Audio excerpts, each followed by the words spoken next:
balik. Tuh. Tuh itu. Tapi betul nih. Apa itu? Nah, itu lah. Tak kampung.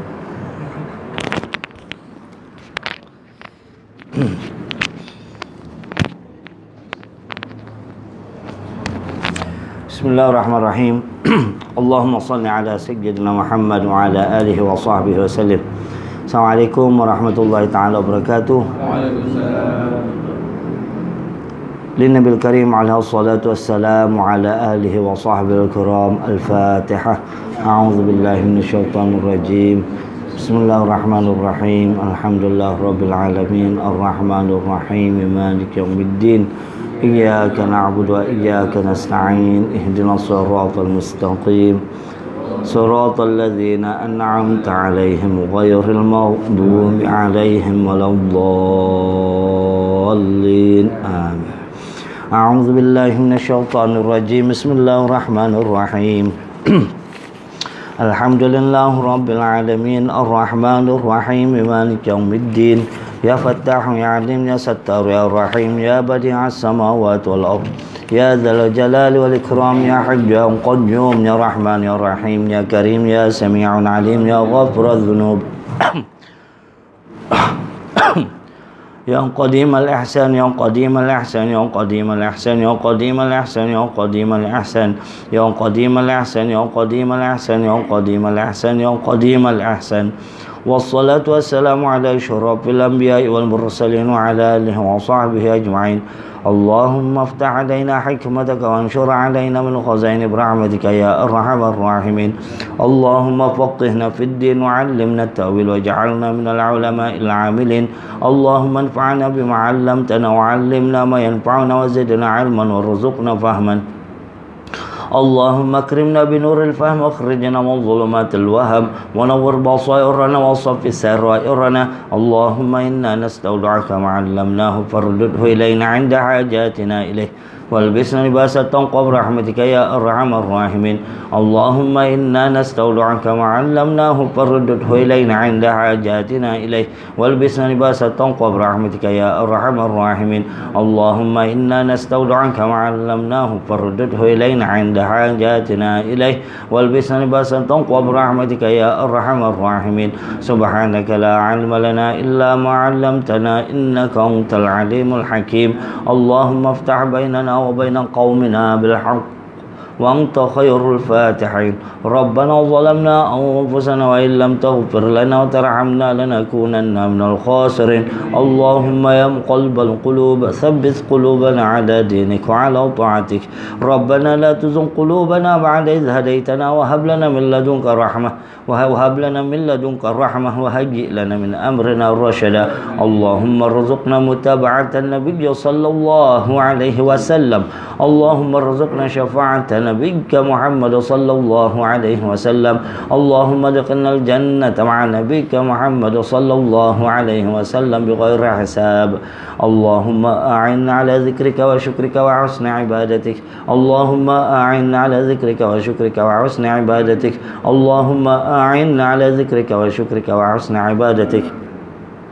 اللهم ارزقنا رزقا حلالا طيبا واسعا مباركا فيه في الدنيا والآخرة. اللهم فك ديوننا. اللهم فك ديوننا. اللهم فك ديوننا. اللهم فك مسائلنا. اللهم فك مسائلنا. اللهم فك مسائلنا. اللهم اقض حاجاتنا. اللهم اقض حاجاتنا. اللهم اقض حاجاتنا.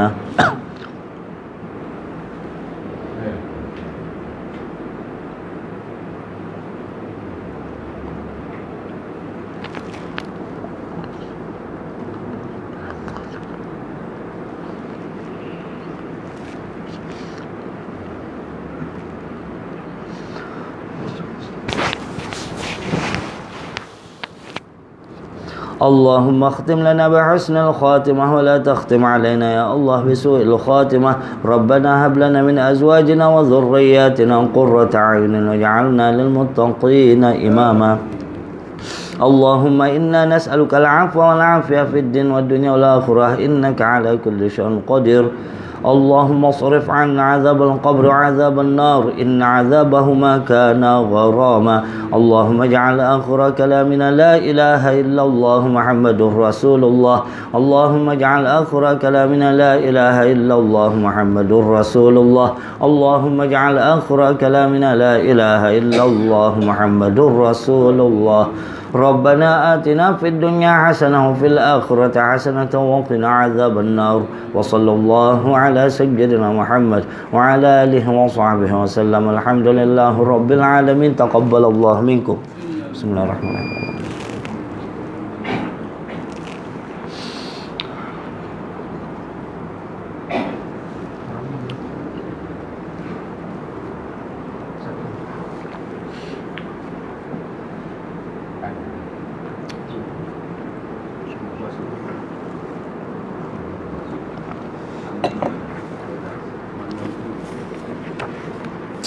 Bismillahirrahmanirrahim. Allahumma salli ala sayyidina Muhammad wa ala alihi wa sahbihi wa sallam. Tuan-tuan, puan-puan, pertama-tamanya marilah kita sama-sama merafakkan kesyukuran kepada Allah Subhanahu wa taala kerana dengan limpah dan kurnianya kita dapat berkumpul malam ini. Mudah-mudahan Allah catat apa yang kita lakukan sebagai satu amal soleh. Mudah-mudahan dengannya mendatangkan keberkatan, inayah, pertolongan daripada Allah Subhanahu wa taala insya-Allah. Dan mudah-mudahan Allah tentukan, tetapkan dan takdirkan kita di antara hamba-hambanya yang selalu istiqamah dan melakukan kebaikan dan menghindari kejahatan. Hidup dalam keadaan baik, mati dalam keadaan baik, dikembalikan dalam keadaan baik. Sempat taubat sebelum kembali jumpa Allah SWT. Dikembalikan bersama orang-orang yang baik, dimasukkan ke tempat yang terbaik, dimasukkan ke dalam syurga Allah tanpa hisab, tanpa perlu melalui apa-apa siksaan, dalam keadaan Allah redha dan dalam keadaan kita redha walaupun hakikatnya sebenarnya kita tidak layak. Jadi mentelaah kita nak masuk bulan puasa. Hari ini kita sentuh bab puasa lah. Kita cerita-cerita, berbual bicara tentang puasa. Apatah lagi puasa ni merupakan salah satu daripada rukun Islam yang perlu kita laksanakan dengan sungguh-sungguh. Mudah-mudahan nanti bila masuk bulan Ramadan, kita dapat menjiwai Ramadan dengan sebaik-baiknya. Tuan-tuan, Ramadan ini adalah satu bulan dalam Islam. Dan puasa di dalam bulan Ramadan itu disyariatkan pada bulan Syaban tahun yang kedua Hijrah. Bila kita sebut tahun yang kedua Hijrah, artinya umat Islam ketika berada di Mekah, dia tak ada bulan Ramadan. Ada tak puasa? Jawapannya ada. Sebab amalan puasa tu telah pun dilakukan oleh orang Islam. Amalan solat sama juga telah dilakukan oleh orang Islam sebelum berlakunya peristiwa Isra' dan Mi'raj. Jadi setiap amalan itu ada waktu pensyariatan, tapi amalan ialah amalan daripada Allah yang telah dilaksanakan dan dilakukan oleh nabi-nabi terdahulu dan telah dilaksanakan dan dilakukan oleh umat-umat nabi-nabi terdahulu. Jadi mereka puasa-puasa juga, sekadar puasa sunat, sekadar ikut-ikutan, sehinggalah datang pensyariatan dia. Pensyariatan tu datang bila? Dia datang pada bulan Syaban tahun yang kedua Hijrah. Jadi tahun pertama pun belum ada Ramadan. So bulan Syaban macam sekarang ni kita dalam bulan Syaban kan, turun ayat Quran, baru nanti bulan Ramadan kena puasa. Begitulah tarikh pensyariatannya. Dan Rasulullah SAW sempat bertemu dengan Ramadan berapa kali? 9 kali je. Sebab Nabi SAW dia wafat pada tahun yang ke-11 Hijrah. Tahun kedua 3, 4, 5, 6, 7, 8, 9, 10, 11. 9 kali saja. Maknanya apa? Maknanya kita lebih banyak jumpa Ramadan berbanding Nabi SAW. Jadi patutnya kita lebih banyak pahala lah kan? Patutnya lah kan? Tetapi itulah Nabi dan juga para sahabat, saat mereka dia melakukan ibadah ta'abudiahnya itu kerana apa? Kerana Allah. Sebab itu kita kena sentiasa sematkan kebergantungan kita tu kepada Allah SWT. Kita tidak mahu beribadah kerana Ramadan. Kita beribadah kerana Allah. Orang yang beribadah kerana Ramadan, masa bulan Ramadan bukan main lagi, dia jadi ahlul masjid. Habis Ramadan talak 3 dia dengan masjid. Mungkin berpisah sekejap lah kerana kesibukan, tapi macam talak sungguh. Macam talak sungguh. Orang yang beribadah kerana Ramadan, pada bulan Ramadan dia baca Quran. Dia sangat rapat dengan Quran. Habis Ramadan talak 3 dengan Al-Quran. Malah ada sebagian orang meninggalkan solat. Tuan-tuan, bila orang itu sampai sanggup meninggalkan solat, maka sesungguhnya dia bukan tak ada iman, tapi imannya sedikit pincang. Dan ini sebenarnya yang berlaku dewasa ini. Tuan-tuan, saya sangat rapat dengan anak murid. Ada anak murid saya yang belajar di universiti-universiti Islam dekat Malaysia ni. Mereka sangat menjaga solat. Tapi ketika mereka main futsal, mereka tinggalkan maghrib. Ni bukan pelajar biasa-biasa kan. Saya ni ustaz, banyak dosa ustaz. Sakit hati pula aku mendengar, rasa macam nak sauk je. Saya ustaz, banyak dosa ustaz. Saya kadang-kadang ada masa saya tinggal solat. Macam mana kau boleh tinggal solat? Kerana apa? Kerana dia semayang kerana peraturan. Dia semayang kerana adat. Kalau dia semayang kerana Allah, apa pun mehnah, apa pun tribulasi, semayang tetap semayang. Ada seorang sahabat Nabi yang sakit, kan? Lalu dia nak diubat. Bila nak diubat, dia terpaksa meninggalkan solat. Solatnya itu akan jadi tidak sempurna dalam beberapa hari. Maka dia tidak mahu berubat dan hidup dalam kesakitan sepanjang hayatnya semata-mata menjaga solat. Inilah dia semangat yang perlu ada dalam jiwa kita. That's why bila sampai bulan Ramadan nanti, maka beribadahlah kerana Allah.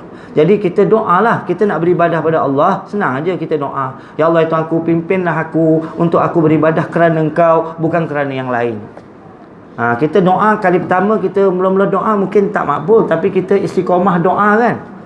Saya banyak kali saya cakap, saya kata tak semua orang boleh melakukan ibadah yang berat-berat, tapi insya-Allah semua orang boleh melakukan ibadah ringan lalu dibuat secara istiqamah. Istiqamah ni semua orang boleh buat. Ni tak mampu nak buat berat, buat yang kecil. Kadang-kadang setengah orang amalannya doa je. Jadi doa tu jangan hal-hal keduniaan saja, tapi tentang keimanan, ketakwaan, dekatnya kita pada Allah. Sama tuan-tuan kan. Kita banyak kali dah kita cakap, kalau kita baca surah Muluk, kita baca surah Muluk, antara kelebihannya kita akan dapat pelepasan daripada azab kubur. Besok kalau kita mati, kita dilepaskan daripada azab kubur. Yang melepaskan kita daripada azab kubur tu surah Muluk ke Allah. Ya Allah. Sebab tu dalam surah ayat kursi kan, surah pula. Dalam ayat kursi Allah kata, man zallazi yashfa'u indahu illa biiznih. Siapa yang dapat melunaskan segala macam syafaat, segala macam, kata orang tu, segala macam kelebihan. Kelebihan siapa ni? Kelebihan yang diberikan kepada umat Nabi Muhammad SAW. Tuan-tuan, Ramadan, Lailatul Qadar, pahala di dalamnya, ini adalah satu hadiah daripada Allah kepada kita. Yang Allah tak bagi bukan sekadar kepada umat-umat terdahulu, malah Allah tak bagi kepada nabi-nabi terdahulu. Sampai Nabi Musa, Nabi Isa, Nabi Adam cemburu dengan kita. Dia nak dapatkan tu, nak jadi umat Nabi Muhammad. Allah tak izin. Allah tak izin. Jadi yang disebut dengan pertolongan, yang disebut dengan syafaat, antaranya baca Quran, baca surah Muluk, antaranya apa? Baca surah Al-Kahfi, antaranya sedekah, antaranya selawat atas Nabi. Segala macam tu tertangguh melainkan kalau Allah izinkan. Jadi kadang-kadang ialah manusia, hati kita kan kaldu. Jangan cakap tuan-tuan, hati saya pun kadang-kadang kaldu. Jadi kita doalah, ya Allah Tuhanku, lembutkanlah hatiku, pimpinlah aku ni untuk aku beribadah semata-mata kerana Engkau, tidak kerana yang lainnya. So Nabi SAW berjumpa dengan Ramadan berapa kali? 9 kali saja. 9 kali saja. Dan 8 kali Nabi berjumpa dengan Ramadan yang harinya 29 hari. 1 kali Nabi SAW berjumpa dengan Ramadan yang harinya 30 hari. Sebab dalam bulan Islam, dia sama ada 29 ataupun 30. Dia tak ada 28, tak ada 31. Jadi Nabi 8 kali jumpa 29 hari. 1 kali Nabi berjumpa 30 hari. Yang pokoknya ialah kita lebih banyak berjumpa Ramadan berbanding Nabi SAW. Kemudian pada setiap Ramadan itu Nabi SAW akan bertadarus. Dan dengan siapakah Nabi bertadarus? Nabi SAW bertadarus dengan malaikat Jibril. Berapa kali khatam? Sekali khatam. Setiap Ramadan sekali khatam. Kemudian pada tahun kewafatan Nabi SAW, Nabi SAW dia khatam 2 kali dengan malaikat Jibril. Bila disebut sekali khatam, maksudnya ketika Nabi baca tu, Nabi baca dalam keadaan tenang, Nabi baca dalam keadaan baik. So nanti dalam bulan Ramadan, tuan-tuan, pastikan kita kalau nak baca Quran, sebab kan bulan Ramadan ni merupakan bulan Al-Quran. Kenapa? Sebab Quran tu diturunkan pada bulan Ramadan secara serentak di Baitul Izzah. Lepas tu baru diturunkan sedikit demi sedikit selama 23 tahun daripada Baitul Izzah ke bumi. Tapi Al-Quran itu diturunkan secara serentak pada bulan Ramadan.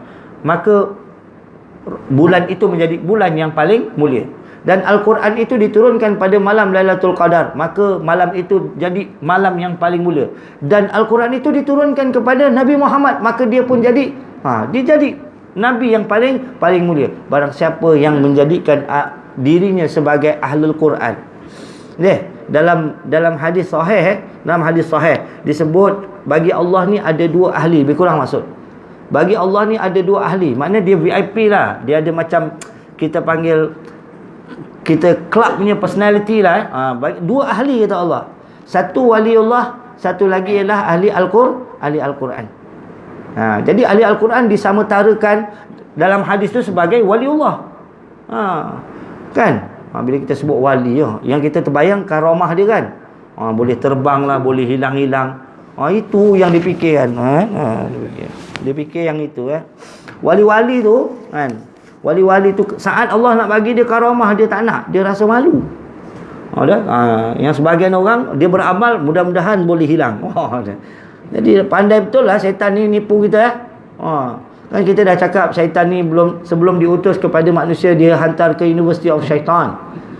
Dia hantar ke University of Shaitan. Dalam University of Shaitan tu ada syllabus. Antara syllabusnya apa? Antaranya tuan-tuan, dia buatkan kita beribadah, tapi ibadah kita kerana tunjuk-tunjuk. Dia buatkan kita beribadah, tapi ibadah kita bukan kerana Allah. Contoh, ada satu orang alim duduk satu kampung. Ini ceritalah. Satu orang alim duduk satu kampung. Tiba-tiba syaitan ni dia bijak. Syaitan ni dia punya bijak. Kadang-kadang dia menyerupai manusia, tuan-tuan. Kita kadang tak perasan. Kadang-kadang kita berbual tu, rupanya kita berbual dengan syaitan. Kita ingatkan Pak Haji mana? Rupanya Pak Haji syaitan. Bukan. Tapi syaitan dia boleh menyerupai orang. Dan ini pernah berlaku dalam sejarah. Saat syaitan dia nak merosakkan kaum Lot, dia bertukar bentuk jadi manusia. Syaitan tu nama ulah. Dan dia mingle around dengan manusia. Dia yang mengajak manusia ajak kepada kemungkaran tersebut. Jadi sebenarnya kita tak perasan. Kita duduk pergi pasar, tak perasan. Rupa-rupanya sebahagian kita. Sebab tu kita nak keluar mana-mana, kita isti'azah billah. Kita tak tahu kita jumpa dengan siapa. Syaitan ni dia bijak. Ada satu orang alim, dia duduk kat satu kampung, tuan-tuan. Jadi syaitan ni dia bijak, kan? Dia pun pergi kat satu pokok, dan pokok tu dia bagi macam-macam kelebihan. Sehingga kan orang meminta daripada pokok, kan? Sekarang berlaku kan? Macam tu kan? Ada orang sakit, dia kata kalau nak baik kau pergilah ni. Rel kereta api kat Keluang tu ada keramat. Lepas tu letak air kat situ, gosok, ambil, sapu dekat tempat sakit. Baik pula tu. Baik pula tu. Sebenarnya setan tu semua tu. Baik. Dia tak tahu dikencingnya binatang apa kat situ. Jadi syaitan ni pergi satu pokok, orang kampung duk datang, muja dapat duit, dapat itu, dapat ini. Maka ada satu alim ni, dia tak puas hati. Dia kata pokok ni mendatangkan kesyirikan. Lalu dia pun pergi nak menebang pokok tersebut. Dia pergi nak menebang pokok tersebut. Dalam perjalanan tu dia berjumpa dengan syaitan. Syaitan tak izinkan. Lalu bila tak izin, berlakulah pergaduhan. Dan dia bertumbuk dengan syaitan. Syaitan tu kalah. Bila syaitan tu kalah, syaitan tu cakap ginilah, Pak Haji, kau biarlah dulu sementara, kau biar dulu sementara, kau balik dulu, nanti aku letak duit dekat bawah sejadah. Jadi entah macam mana Pak Haji diuji Allah, dia pun balik. Habis semayang, buka tikas sejadah, ada duit. Duit bukan kurma. Buka ada kurma lah, cerita. Buka ada duit. Sehinggalah satu hari, setelah berbulan-bulan tak ada duit. Tak ada duit. Bila tak ada duit, Pak Haji ni tak puas hati. Dia pun pergi balik ke pokok tersebut, nak ditebang pokok tu kerana mendatangkan kesyirikan. Kali ini ditahan oleh syaitan. Bertumbuk lagi sekali, tapi kali ini syaitan yang menang. Lalu Pak Haji ni tanya, kenapa dulu aku yang menang, sekarang engkau yang menang? Kata dia, kerana dulu saat kau nak menebang pokok kerana Allah. Tapi hari ini kau nak melakukan kebaikan tu kerana ada unsur duit itu tadi. Itu penting kita melakukan ibadah tu kerana Allah. Itu antara doktrinasi syaitan. Dia buatkan kita beribadah tu, tuan-tuan, bukan kerana Allah. Satu lagi apa yang akan kita betul? Common things in Ramadan. Dahsyat cakap Inggeris. Dah lah handsome pandai cakap Inggeris tu. Dalam bulan Ramadan, antaranya orang akan melebihkan yang sunat berbanding yang wajib. Yang sunat tu tak payah buat pun tak apa. Kalau dalam bulan Ramadan pahala sunat tu berganda-ganda, yang wajib macam mana? Mestilah lagi besar. Orang sembahyang wajib satu kali menyamai 73 kali sembahyang sunat yang dibuat bangun malam. Batu orang yang bagus ialah yang mengikut sunnah. Kita hari ini ramai orang tak ikut sunnah. Ikut sunnah macam Nabi dan para sahabat. Mendahulukan yang wajib, memperbanyakkan yang sunnah. Mendahulukan yang wajib, memperbanyakkan yang sunat. Jadi nanti jangan sampai tarawihnya penuh, tapi sembahyang subuhnya aduh, ayahlah. Padahal sembahyang tarawih tak payah pergi pun tak apa. Sembahyang tarawih tak pergi pun tak apa. Apakah Nabi sentiasa sembahyang tarawih di rumah?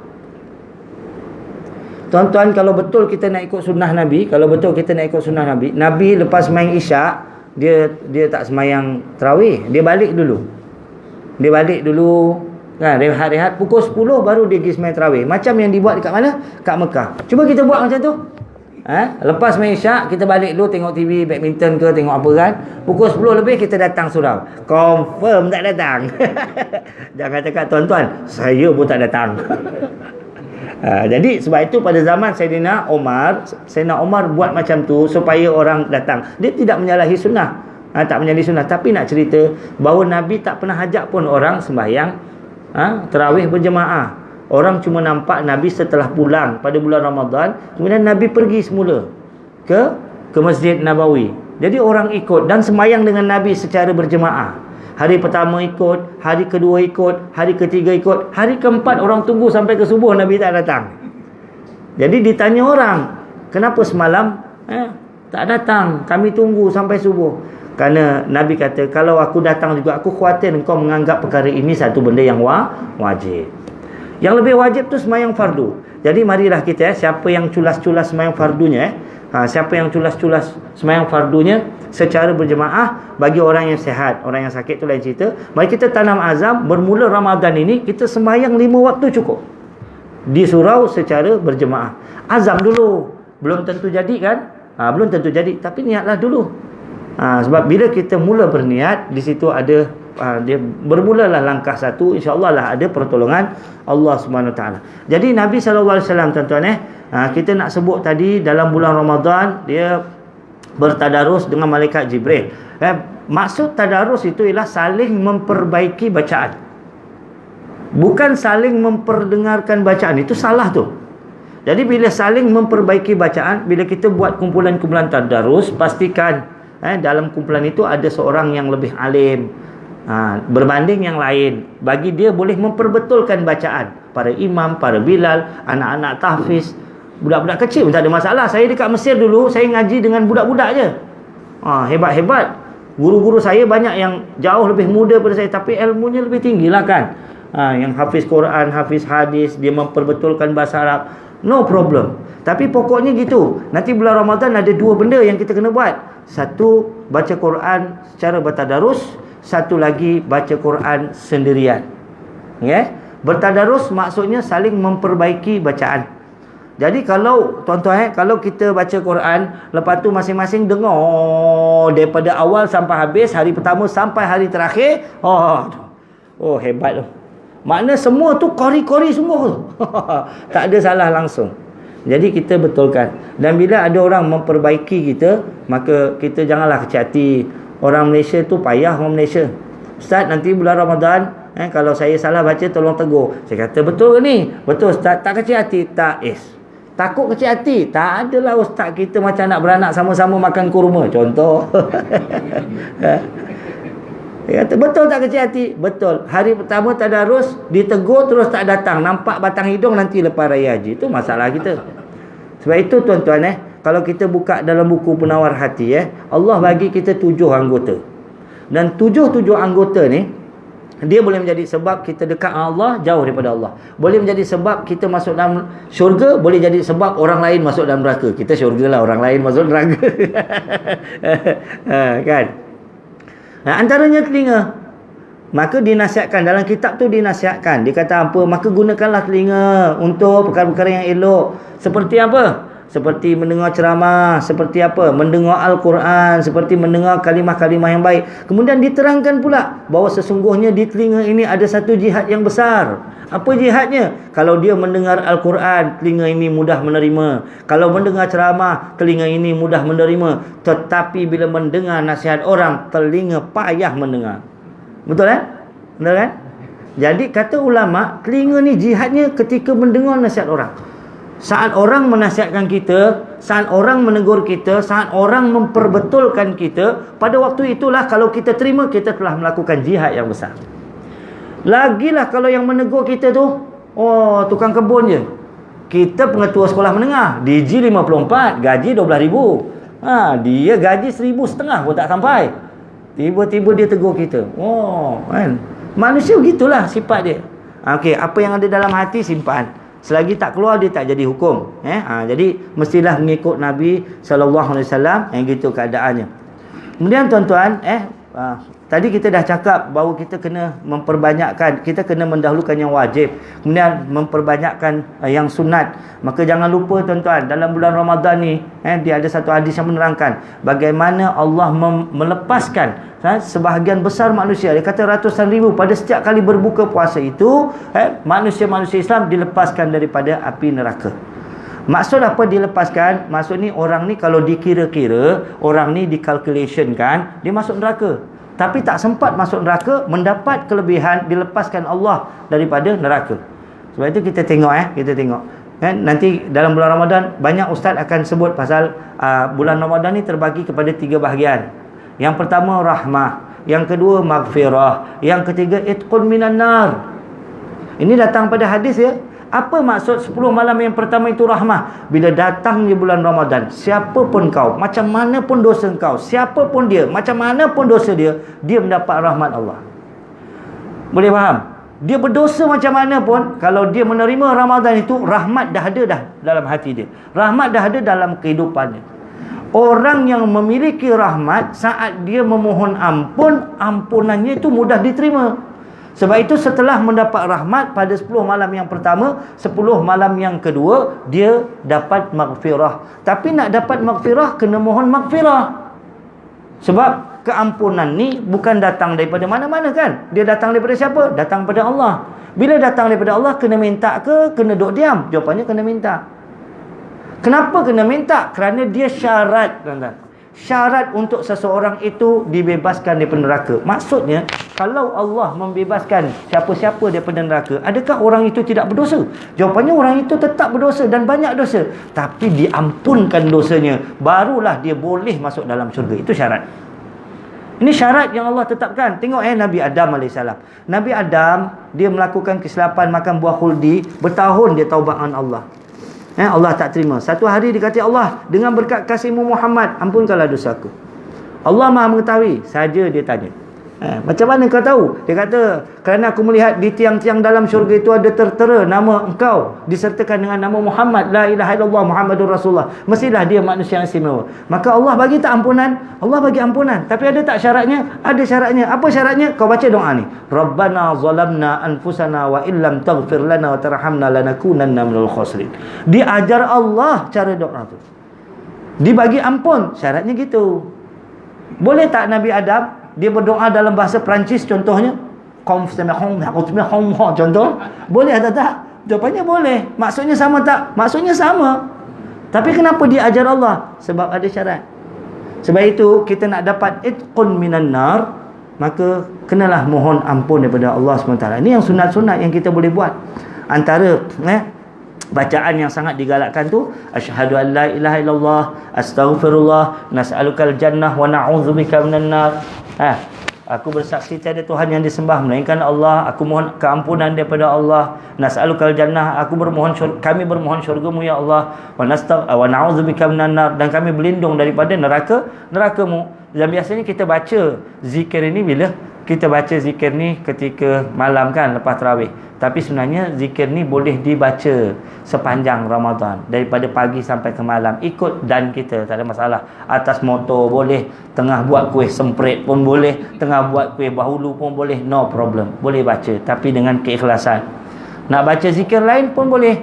Astaghfirullahalazim allazi la ilaha illa huwal hayyul qayyum wa atubu ilaih. Ustaz panjang sangat ustaz, pendek kan? Astaghfirullahalazim, astaghfirullahalazim, astaghfirullahalazim. Ustaz, panjang lagi. Okey, pendek kan? Pendek kan? Astaghfirullah, astaghfirullah, astaghfirullah. Ustaz, panjang Ustaz. Okey, pendek ke lagi? Astaga. Jangan dibuat. Jangan dibuat. Tapi bagus kita baca tadi, asyhadu an la ilaha illallah, Astaghfirullah nas'alukal jannah wa na'udzubika minan nar. Dan istighfar ni tuan-tuan, dia adalah satu kelebihan yang Allah bagi pada diri kita. Kalau kita pernah culas-culas dulu, dan kalau kita tak mampu nak bayar balik pada Allah SWT, kalau kita bertaubat, insya-Allah Allah akan hilangkan, Allah akan lupakan, daripada buku kita akan dipadamkan. Sebab itu kita tengok Al-Quran. Satu firman Allah SWT berfirman, dia kelebihan kita beristighfar. Wa ma kana Allahu liyu'adzibahum wa anta fihim. Dalam ayat ini dia lebih kurang ayatnya dengan ayat yang lagi satu. Wa ma kana Allahu mu'adzibahum wa hum yastaghfirun. Lebih kurang. Tetapi yang pertama diguna liyu'adzibahum, yang kedua diguna mu'adzibahum. Apa beza? Liyu'adzibahum itu ialah perbuatan. Bila kita sebut perbuatan mesti terikat dengan masa, tuan-tuan. Contoh kalau saya kata saya pukul, sebab tu nak terjemah bahasa Arab ni bukan senang. Nak terjemah tu kena tengok nahu, kenapa kadang-kadang Muhammadun? Kenapa kadang-kadang Muhammadan? Kenapa kadang-kadang Muhammadin? Apa fungsi sifat dalam Al-Quran? Apa fungsi sifat dalam bahasa-bahasa di dalam hadis? Itu nak kena. Saya bagi satu contoh. Bila satu anak Adam dia mati, terputuslah segala amalannya kecuali tiga. Satu, amal jariah. Kedua, ilmu yang dimanfaatkan. Ketiga apa? Awwaladun soleh yad'u lahu. Atau anak yang soleh mendoakannya. Kenapa Nabi guna perkataan al-awwaladun soleh? Boleh tak Nabi kata awwaladun yad'u lahu dan anak-anak ataupun anak-anak mendoakannya? Tapi kenapa Nabi SAW letak sifat kat situ? Na'at. Na'at itu ialah na'at hakiki. Na'at yang sebenar-benarnya. Namanya pun na'at hakiki. Na'at yang sebenar-benarnya. Dan na'at terikat dengan mausuf. Anak itu mesti soleh, baru doanya diterima. Jadi kalau ada satu orang anak mendoakan ibu bapanya yang sudah meninggal dunia, sedangkan dia tak soleh, terima tak? Jawapan tak terima. Ustaz, saya ni start Jumaat, Ustaz, saya sedekah 1000 rabah. Buat tahlil, doakan tu mak bapak kita yang dah lama meninggal dunia. Tapi engkau tak semayang. Jadi itu sifat soleh ke sifat toleh? Itu sifat toleh. Jadi doa kau sampai tak? Doa tak sampai. Itu cara kita terjemah. That's why tadi terus atau macam mana? Terus. Sebab itu tadi kita kata ayat ni lebih kurang. Satu, wa ma kana Allahu liyu'adzibahum wa anta fihim. Yang kedua, wa ma kana Allahu mu'adzibahum wa hum yastaghfirun. Cuma yang pertama Allah guna perbuatan. Yang kedua Allah guna isim fa'il. Perbuatan dia terikat dengan waktu. Maknanya ada waktu tertentu Allah siksa, ada waktu tertentu Allah tak siksa. Kalau saya kata saya pukul, maknanya ada masa pukul. Walaupun saya tak cakap bila saya pukul, tapi boleh jadi maksudnya saya sedang pukul, telah pukul atau akan pukul. Tapi bila Allah firman, wa ma kana Allahu liyu'adzibahum, Allah tidak mengazab mereka. Bila waktunya? Wa anta fihim, iaitu ketika engkau ya Rasulullah bersama-sama mereka. Jadi saat Rasulullah bersama dengan para sahabat, bukan sahabat yang bersama dengan Rasulullah, Rasulullah sama dengan sahabat, saat itulah Allah tidak menyiksa kepada para sahabat. Tapi sekarang Nabi SAW ada lagi tak? Jawapannya tak ada. Jadi kita tak dapat ni. Tapi dalam ayat yang lain Allah kata apa? Wa ma kana Allahu mu'adzibahum. Bukanlah Allah pemukul bagi mereka. Di sini tidak terikat dengan waktu. Bila Allah bukan pemukul, bila keadaannya wa hum yastaghfirun, selagi mana mereka mengamalkan istighfar. Malah kita nak dapat apa-apa saja istighfar, tuan-tuan. Sungguh nak dapat apa? Banyak lagi ayat Quran, tapi ialah nanti masa kesuntukan. Nak apa-apa? Nak anak, istighfar. Niaga nak bagus, istighfar. Saya ada satu orang perempuan, dia kata apa, Ustaz, saya dah lama kahwin tak dapat anak, Ustaz. Pergi Mekah doa pun tak makbul. Saya kata belum lagi. Saya makan ubat itu ini makjun apa semua dah tak jadi lah, Ustaz. Sebab macam mana? Saya pun ajar. Kata istighfar, tapi selang-seli dengan doa. Astaghfirullahalazim, astaghfirullahalazim, astaghfirullahalazim. Ya Allah Tuhanku, jadikanlah aku dapat anak. Kita ada masalah. Kita ada anak-anak remaja yang susah dikawal. Nak ditegur payah. Buat macam ni. Astaghfirullahalazim, astaghfirullahalazim, astaghfirullahalazim. Ya Allah Tuhanku, lembutkanlah hati anakku. Saya Astaghfirullahalazim, astaghfirullahalazim, astaghfirullahalazim. Ya Allah Tuhan aku, lariskanlah jualan kurma aku. Astaghfirullahalazim. Contoh. Aduh. Alah, seronok. Tak lama lagi Ramadan, tak ada kuliah dah. Jadi begitulah, dia adalah bulan yang penuh dengan istighfar. Dan tuan-tuan, saat kita berbuka puasa, maka kita berbuka dengan manisan. Kita berbuka dengan manisan. Dan manisan ni tak semestinya kurma. Afdalnya ialah kurma. Kalau tak ada kurma, kita makan buah-buahan. Kalau tak ada buah-buahan, kita minum air masak. Itu urutan dia. Bukan kurma, tak ada kurma, buah tak ada buah, gula pasir. Bukan, itu salah. Jadi dia kurma, kalau tak ada buah, kalau tak ada buah, kita minum air masak. Minum air masak sebelum kita makan yang kata orang tu yang pedas, yang berat, yang macam-macam itu, mohon doalah pada Allah. Kerana apa? Dalam sebuah hadis qudsi, Allah SWT berfirman, kalau ada hambanya, lebih kurang maksud, kalau ada hambanya yang berpuasa, lalu dia berbuka dengan manisan dan dia berdoa sebelum dia memakan makanan yang lain, maka kalau aku tidak makbulkan doanya, aku berasa malu. Bukan nak cerita Allah rasa malu, tak. Nak ceritakan betapa mustajabnya doa pada waktu itu. Dan tuan-tuan, antara doa yang jangan kita tinggalkan. Jangan kita tinggalkan. Ya Allah Tuhanku, pimpinlah aku untuk aku beribadah kerana Engkau, bukan kerana Ramadan.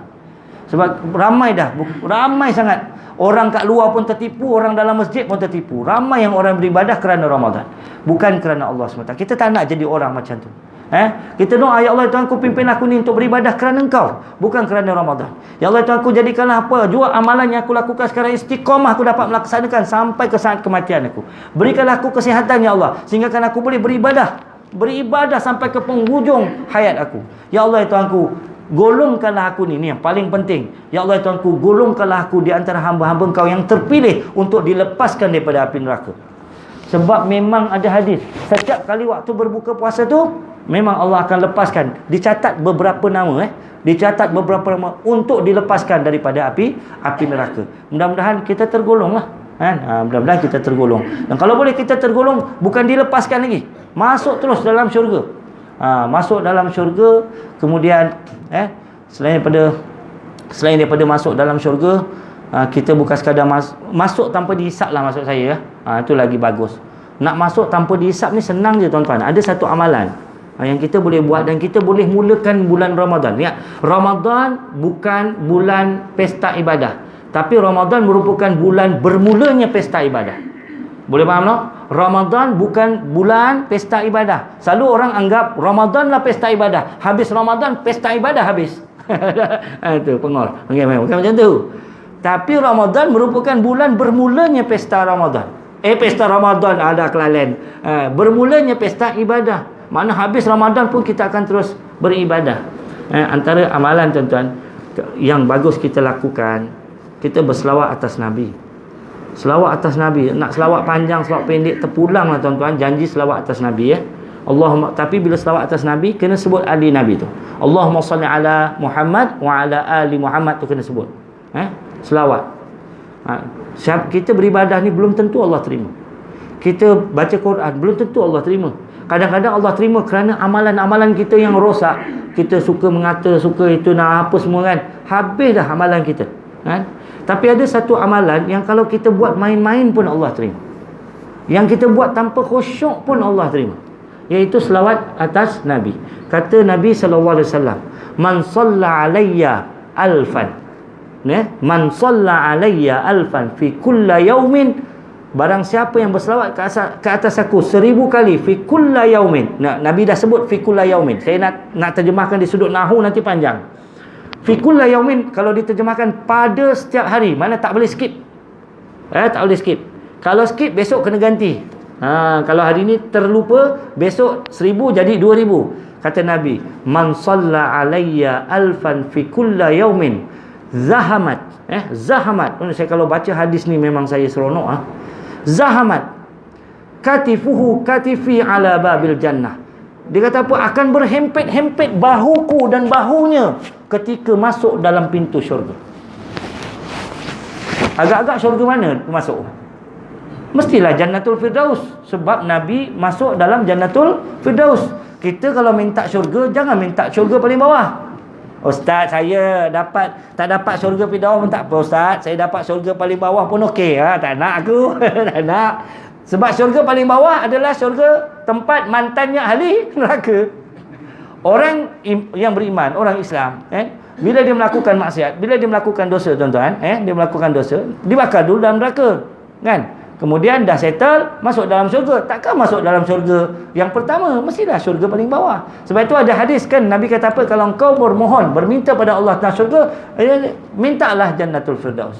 Tapi barang siapa yang selawat 1000 kali, zahamat katifuhu wa katifi ala babil jannah. Hadis sahih datang daripada mulut Nabi SAW.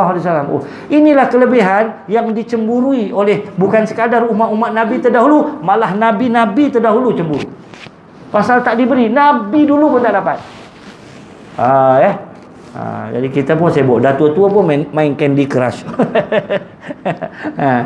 Dan sebenarnya nak selawat 1000 kali senang, mudah sebenarnya. Tak perlukan masa yang panjang pun, tuan-tuan. Saya dah cuba. Kalau kita start pukul 6 sampai maghrib, kita dapat 3000 kali. Itu kalau kita start macam tu. Kalau satu hari 3000, 10 hari dah 30,000. Kalau 10 hari 30,000, agak satu bulan hampir 100,000. Satu tahun kita buat 1 juta mah. Dalam dunia sekarang ni, siapa yang selawat 1 juta? Tak ada mah. Tak ada. Kalau kita boleh buat tu, kita antara manusia yang terpilih sebenarnya. Cuba tak percaya, kan? Jangan pakai tasbih. Tasbih budak-budak boleh lah. Saya sendiri tasbih kan. Oh, mana tadi? Dah tua. Pakai yang digital kan. Allahumma salli. Allahumma salli. Saya dah try. Daripada pukul 6 sampai pukul 3, kalau kita baca tenang-tenang boleh dapat 3000. Satu bulan hampir 100,000. Satu tahun 1 juta. 10 tahun 10 juta mah. Zaman ini siapa yang buat? Tak ada. Adalah very isolated person. Terlalu terpencil supaya aku nak jaga awal. Tapi kalau kita tak nak buat 3000, buatlah 1000. 1000 tu boleh sebenarnya sambil kita duduk-duduk petang. Allahumma shalli ala Muhammad wa sallam. Allahumma shalli ala Muhammad wa sallam. Sambil kita naik motor cari ikan kat pasar. Pasar boleh dibuat tanpa khusyuk.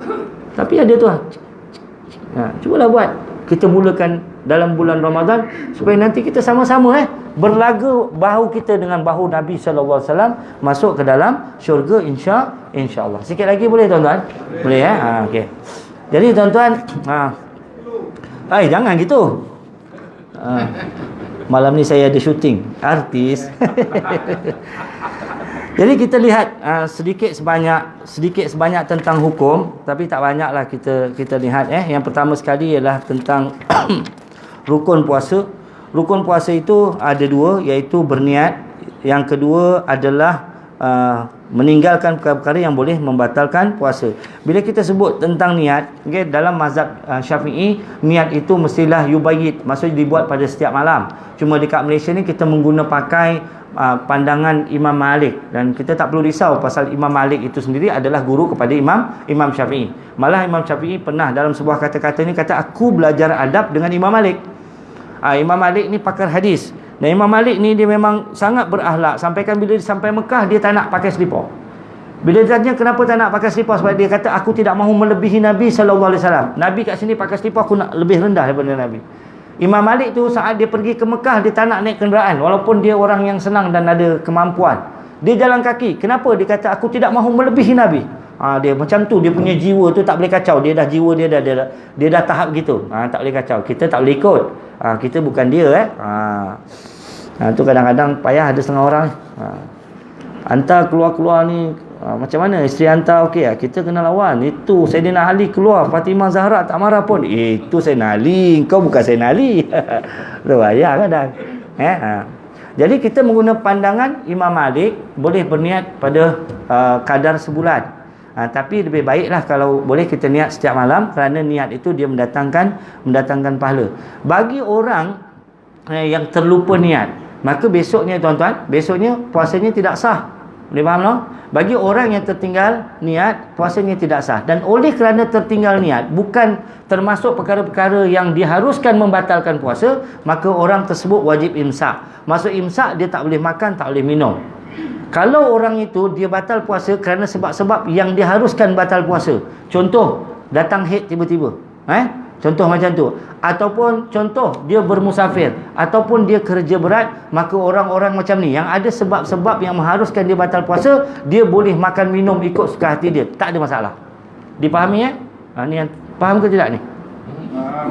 Tak faham? Faham InsyaAllah So kalau orang tu macam contohnya dia tak niat, maka besok puasanya tak dikira. Bila puasanya tak dikira, dia tak boleh makan minum ikut suka hati. Walaupun puasanya itu kena qada. Bagi mereka-mereka yang pernah meninggalkan puasa pula, dia kena qada semua puasa-puasa dia. Ingat, baik tu benda-benda macam ni nak kena cakap. Ada setengah orang dia tak faham. Kalau dia tinggal puasa, maka dia kena qada pada tahun yang sama. Kalau pada tahun yang sama tu dia tidak qada, dia qada pada tahun depan, dia kena bayar denda 3 cupak. Katakanlah dia tinggal puasa 3 hari, maka dia kena puasa pada bulan yang sama, pada tahun yang sama. Kalau pada tahun tu dia tak puasa, dia kena bayar denda. Qada tetap qada, denda tetap denda. Boleh faham tak? Tapi kalau tahun lagi satu dia tak qada lagi, maka 3 tu jadi 6. Tahun berikutnya tak qada lagi, maka 6 tu jadi 9. Dia berganda. Kalau dulu-dulu kita pernah tinggal puasa dan kita tak tahu nak kira, senang aja, pergi pejabat agama. Dia ada satu kaedah yang dibuat oleh Imam Syafi'i untuk melunaskan dengan cara mudah. Dia ada dia punya lafaz, tapi lafaz tu tak boleh depan ustaz macam saya. Dia mesti lafaz tu depan orang yang diwakilkan oleh ulul amri. Saya dulu muda, saya tak pernah puasa Ustaz. Saya start puasa umur 61. Okey, no problem, pergi je sana. Nanti dia akan settle. Kalau tidak, dia jadi tanggungan kita. Setiap tanggungjawab ni akan dipersoal oleh Allah SWT. Baik, sikit lagi tuan-tuan, kita lihat perkara yang membatalkan puasa. Yang pertama sekali, masukkan sesuatu dalam rongga yang terbuka. Bila sebut rongga terbuka, rongga yang terbuka. Kalau injection tu bukan rongga terbuka. Saya pernah dulu ngajar sebuah sekolah. Adalah seorang madam ni, dia ni garang saya nak tegur dia pun takut. Dia tak puasa. Lepas tu dia ni kalau tak puasa, dia makan kat bilik guru. Nanti dia telefon orang kantin, suruh hantar makanan. Dah lah tak puasa, lepas tu tak malu waktu makan depan orang yang puasa. Duduk pula depan saya. Makan. Dah mati, tak boleh jadi ni. Jadi satu hari tu saya tegur. Saya kata, madam, kenapa madam dia ni belajar kat UK, ambil PhD kat UK. Dia kata, kenapa madam makan? Kita kan puasa. Sebab mula-mula ingatkan datang haid, tapi tengok gaya macam dah menopause. Kan nak mencin kan? Tapi tak kalah datang haid sebulan penuh. Satu hari saya pun tegur dia. Saya kata, madam, kenapa madam tak puasa? Dia kata pasal dia ada kencing manis, dan bila ada kencing manis dia kena inject insulin. Bila inject tu, maka dia kata dia masuk mencocok rongga yang terbuka. Dalam hati aku belajar tinggi, pengor rupanya. Bila orang tu inject, dia bukan rongga yang terbuka. Dia bukan rongga yang terbuka. Rongga terbuka seperti telinga, hidung. Kalau dia inject dalam hidung tu lain cerita, memang batal. Jadi kalau orang titik, kalau kita lihat dalam kitab ni Imam Syafi'i kata apa? Kalau hatta orang itu menitikkan ubat, kan banyak dipertikaikan kan ubat mata, lalu sampai ke kerongkong. Okey. Jadi kalau kita ludah, adakah batal puasa kita? Jawapannya tak batal, sebab mata bukan rongga yang terbuka. Mungkin benda tu sampai ke kerongkong. Apa saja yang membatalkan puasa ialah sesuatu yang boleh lalu di kerongkong dan masuk ke perut. Jadi kalau ada setengah orang tuan-tuan, dia akan inject vitamin untuk kecantikan, ataupun dia inject makanan kerana dia tak boleh makan seperti orang biasa. Injection vitamin dan juga makanan, dia akan terus ke perut. Setengah ulama mengatakan injection yang macam tu, walaupun di inject di sini, maka dia batal. Tapi kalau dia sekadar ubat-ubatan, dia tidak membatalkan puasa. So kalau kita guna ubat mata kan, dia masuk celah-celah tu sampai ke kerongkong. Kalau kita telan, batal lah. Tetapi kalau kita meludahkannya, maka dia tidak batal puasa. Jadi itu satu hukum yang perlu kita pasti kita kena tahu.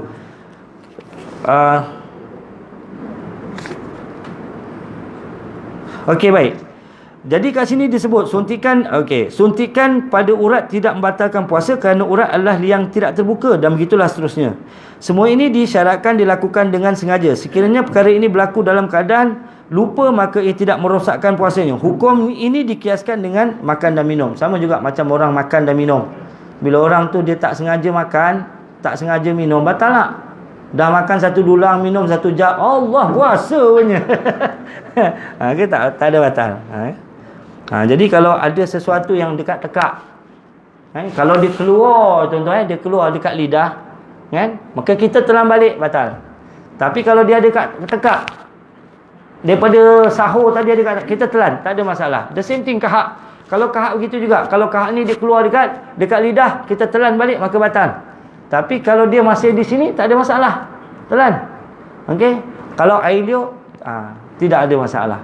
Begitu juga hukum, contohnya kalau orang makan, contohnya orang minum air asam-asam, air masam ke air manis dah ludah-ludah masih rasa manis, maka batal tak puasa? Jawapannya tak batal puasa walaupun dia telan. Kenapa? Sebab yang membatalkan puasa itu ialah bila ain, ada bendanya. Kalau nasi tu ada nasinya tu, kalau asam kecut tu ada asamnya. Kalau sekadar rasa tidak membatalkan.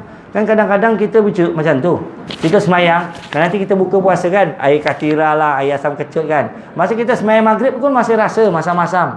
Kalau kopi yang pekat tu rasa pekat, maka kita tengah semayang tu kita telan ada rasa manis, batal atau tidak? Jawapannya tak batal. Kenapa? Sebab dia bukan ain, dia rasa.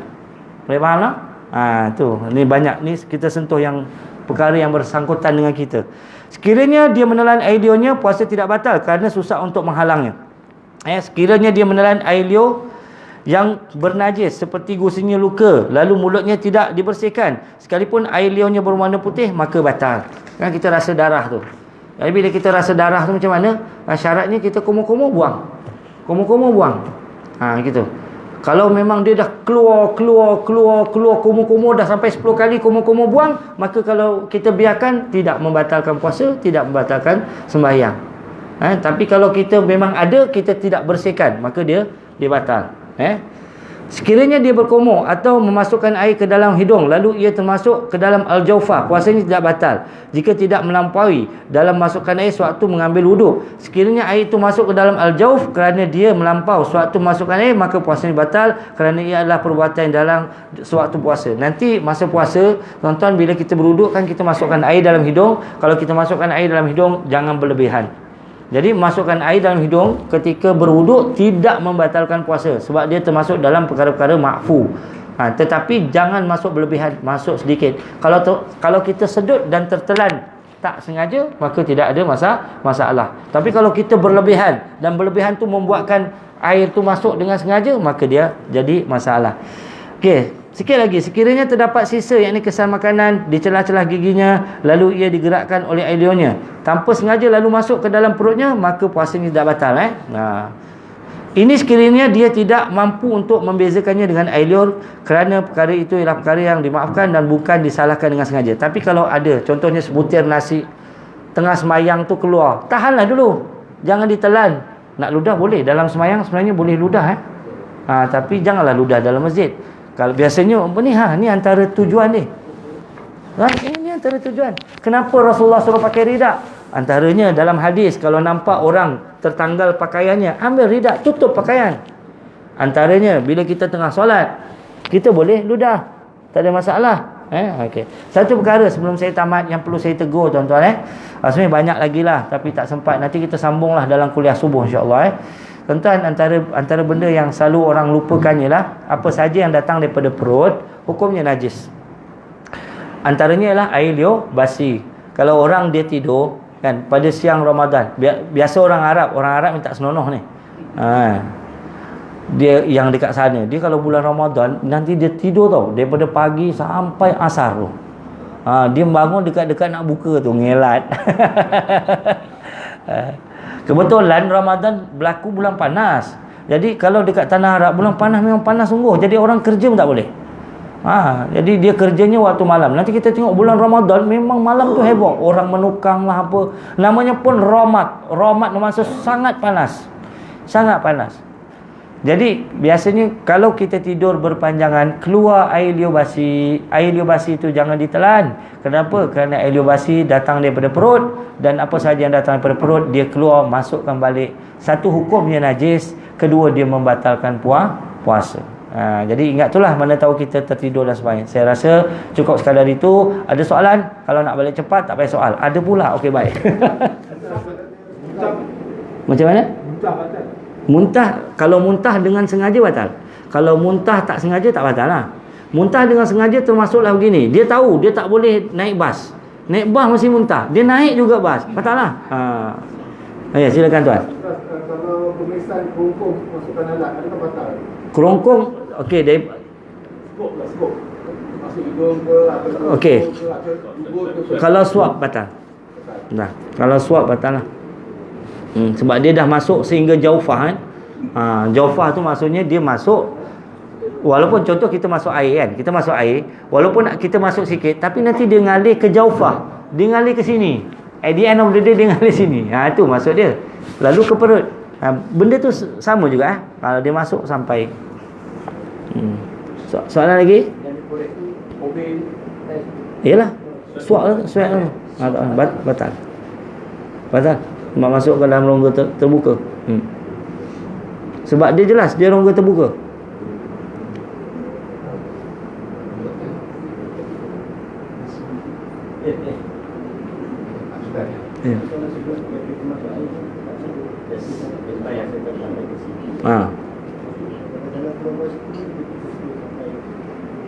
Dia yang membatalkan tu bila kita sedut banyak kali sampai masuk ke kerongkong.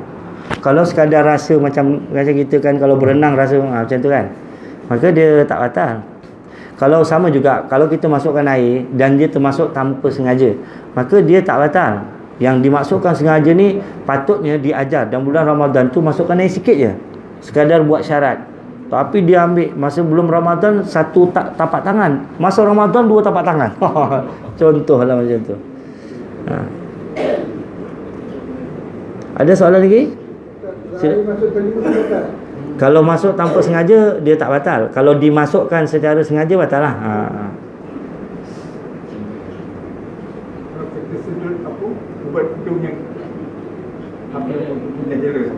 Tak apa, tak ada masalah. Dia yang membatalkan ain yang boleh dipegang, yang contohnya macam kita sedut udara tak batal kan. Dia ain tu macam kita nampak bendanya. Dia contoh macam rokok, asap rokok kan, kita nampak asapnya. Tu. Yang ini tu disebut. Kalau macam kita sekadar angin, contohnya angin yang minyak kapak contohnya kan, tu lain yang jenis spray tu. Memang nampak bendanya, maka batal lah. Atau kalau healer kan, nampak dia punya spray kan, sebenarnya kalau healer tu ada spray dia kan, batal. Tapi kalau sekadar minyak angin tak batal.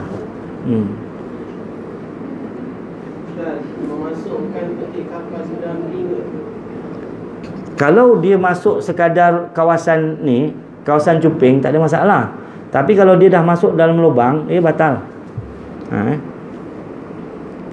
Banyak bab masuk ni. Boleh tahan juga.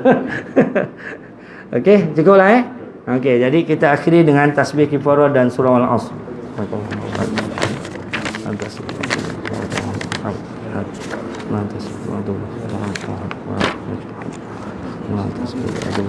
Bismillahirrahmanirrahim. Alladzina amanu wa 'amilus solihati. Jadi nanti masa balik bolehlah tolong tengok-tengokkan kurma saya. Itu saja. Assalamualaikum warahmatullahi taala wabarakatuh.